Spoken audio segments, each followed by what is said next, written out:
What's up, guys? My new sabers are dropping next week on Theory Sabers on Instagram. Enjoy the video. Well. It would seem we finally have some beautiful news, man. Just in time to distract us of all the other news that's been in the headlines. Look at this. Look at the news. Yesterday was completely different. And this is great news. This is where Star Wars needs to be, what we need to be focusing on, not stupid comments. And that means that they shouldn't be making stupid comments. So, The Mandalorian and Grogu are embarking on a new adventure to movie theaters. If you didn't know, The Mandalorian seasons, the shows, potentially, looks like it's done. We're going to be getting movies from here on. Could be 1, it could be 3 from what I'm hearing. Directed by Jon Favreau, produced by Favreau, Kathleen Kennedy, and Dave Filoni. Now, a lot of people are like, Kathleen Kennedy's on it. She's been on all of them. So she's been on the first 2, which were amazing. She's been on the third one, which was horrible, and she's going to be on this one. Her name is literally on everything as producer. Mandalorian and Grogu will go into production in 2024, so that means they've been doing pre-production probably since 2022 or 2023, and now we're actually going to have production where they're going to be filming this year. I have loved telling stories set in this rich world that George Lucas created, said Favreau. The prospect of bringing the Mandalorian and his apprentice Grogu to the big screen is extremely exciting. Jon Favreau and Dave Filoni have ushered into Star Wars 2 new and beloved characters, and this new story is a perfect fit for the big screen, added Kathleen Kennedy, president of Lucasfilm. Mandalorian and Grogu will lead Lucasfilm's ongoing feature development slate, including films helmed by Sharmeen Obaid-Chinoy, James Mangold, and Dave Filoni, who is also currently developing Ahsoka Season 2 among those in the works. Okay, so look, this is... And I'm not going to get ahead of myself because we always do that, and it ends up, well, not always, but most of the time ends up being lackluster or just not Star Wars. Now, with this being a movie, is the right move. I am so sick and tired of these shows that Disney Plus keeps releasing because they're literally 3 episodes could have told the whole thing in its entirety. But they take that, they chop it in the middle, they put all this filler crap. They interject other characters we don't need to care about or even know about, like Reva, and then extend it and elongate it to an 8-episode series or 12-episode series when we could have gotten that in 2 to 3 episodes. Right? So a movie will do much more than a show will ever do. And I think that this is really the right move going forwards because these shows are just waste of time. Unless they change the script entirely and they give us what would have been season 2, 3 in one whole season, then great. But typically, I'm done with the shows. I can't stand it anymore. It's just too much filler crap, too much stuff we don't need to see. And I think movies are, you sit, one and done, on to the next movie in the next 2 to 3 years. That's how it should be done. So, that's how it was with the prequel trilogy. I remember 1999, Phantom Menace. Nothing until 2002. And then nothing again until 2005 with Revenge of the Sith. And perfect, amazing films. And you had nothing in between. But, with Disney, we'll at least give you some shows here and there of whatever it might be. Maybe Tales of the Jedi Season 3, whatever, who knows.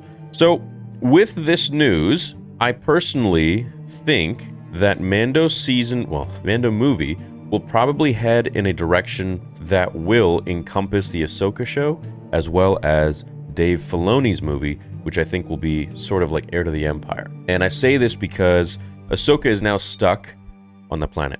And Luke is the only one that can save the day in our timeline, in our world, our galaxy. So he will come to save us, or at least fight Thrawn, or whatever Thrawn's trying to do on Dathomir. And then Ahsoka will try to escape, but eventually she will. We all know she will. It's not going to be too hard. Probably Ezra is going to help with Purgo, and then they'll all meet up. And Mando and Grogu will meet up, Boba will meet up, Bo-Katan, all of them will be in one.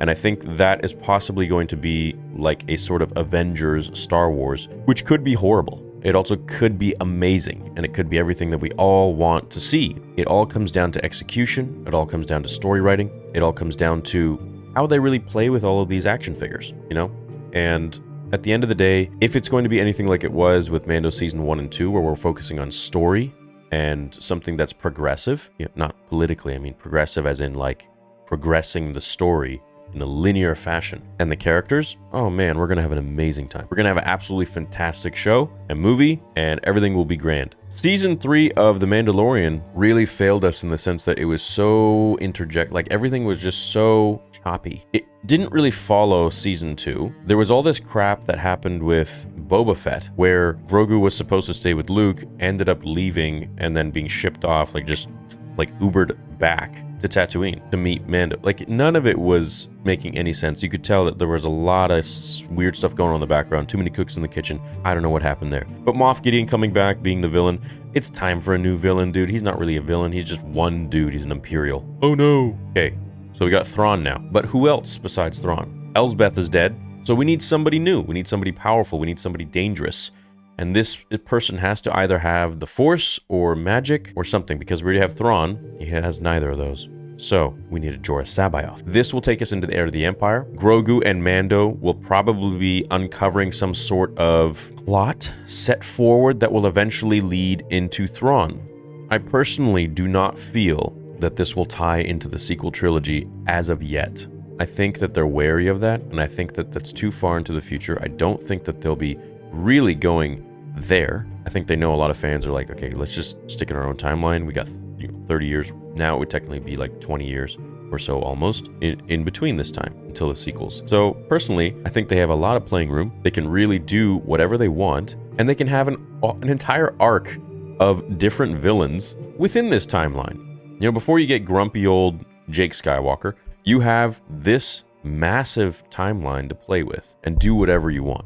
And I think if they play their cards right, they have Mando and Grogu going off on some sort of a journey that has to do with perhaps, I don't know, I think it would be pretty cool if we have maybe some other threat, you know, maybe something else, maybe like the Grisk or the Yuzon Vong. That would at least be interesting. Personally, dude, I think I'm just kind of done with the whole like Palpatine stuff. They kind of just milked it too much. And then the whole idea that, you know, with the Rey movie, they wanted to bring Plagueis back in those leaks, which I have a video coming out on. Oh man, not into it.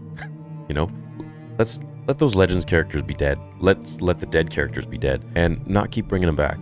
Cloning, of course, is a thing. Yeah, we know that. And that's a place where actually we could have some fun with Boba Fett. If there were perhaps another clone of his somewhere, maybe, you know, I mean, we could go into Omega if you want, but I personally think if there's some sort of another DNA of him, and it could be like his dad's consciousness, or maybe a clone that is trapped or something, and it's like the last one of him, and he feels compelled to go and save him, or compelled to whatever, against some bounties or whoever it might be, or maybe in some lab, some old imperial lab. That could be interesting. Could maybe like a couple episode arc, and then from there we could uncover more information about perhaps the secrets of the Empire. And I really would like to see more of that. And at the end of the day, I would just like to see Boba being badass. You know, just give him some crazy bounties. Don't even give him bounties from the guild. Give him like underground, hardcore bounties. I think that would be pretty sweet. As for Mando and Grogu, they need to go on a mission that actually matters. No more my clones, Moff Gideon stuff, man. We need to go on a real journey and then have them eventually all interconnect, tie in. Luke, Boba, Mando, Grogu, Bo-Katan. I mean, Shin Hati and Baylan Skoll, like, they now could be at the point where they could be good guys too. What's going to happen with Baylan? What's going to happen with the whole the father, the son, and the daughter thing? Is that the mother, or is that the father reaching out to him? There's a lot of stuff that they could do, and there's a lot of stuff they could just completely shit the bed on. So I'm hoping it's going to be great. I really hope that Jon Favreau is going to be the one left to handle everything, and there's not going to be so many cooks in the kitchen, so that he can cook. Him and Filoni can just cook. And that's, at the end of the day, all we want to see is great Star Wars. So I'm happy that they announced this news. They don't give us a date or anything as to when it's going to be released. Personally, I think they're doing this because they don't like all the heat. There are so many articles, so many people. Elon Musk's even talking about it. Everybody's talking about Charmin Obaid-Chinoy and her stupid remarks regarding Star Wars. I think it's time we go back to just the story instead of the political aspect of the writers and the directors around making Star Wars. And that's what happens when you get these, I call them rent-a-cops, you know, rent-a-writers, rent-a-Star Wars writers. It's just these random writers and that they bring in for whatever reason, political reasons, whatever it might be, activists, to write Star Wars. No, you just need a nerd. You need a sweaty nerd who knows Star Wars really well to come in and write a great story and have some people check it over and add to it, subtract from it, and there you go. That makes good Star Wars. That's it. Okay, well, hopefully this movie comes out and it's taken the place of the Rey movie, I think. This is the first announcement. So I'm imagining it's going to come out in 2026, hopefully. Fingers crossed, and I really hope it's going to be a great story. So with a movie, we're going to have a bigger budget and a longer runtime, of course, than the show. But then we might not see it again for another little while. We could see them in the shows pop up here and there, right? In the other shows, like Ahsoka or Boba Fett, whatever it might be. So we'll see. See what happens. I'm excited. It's good news. Thanks for watching my vid. Catch you in the next one. May the force be with you. Always. Later.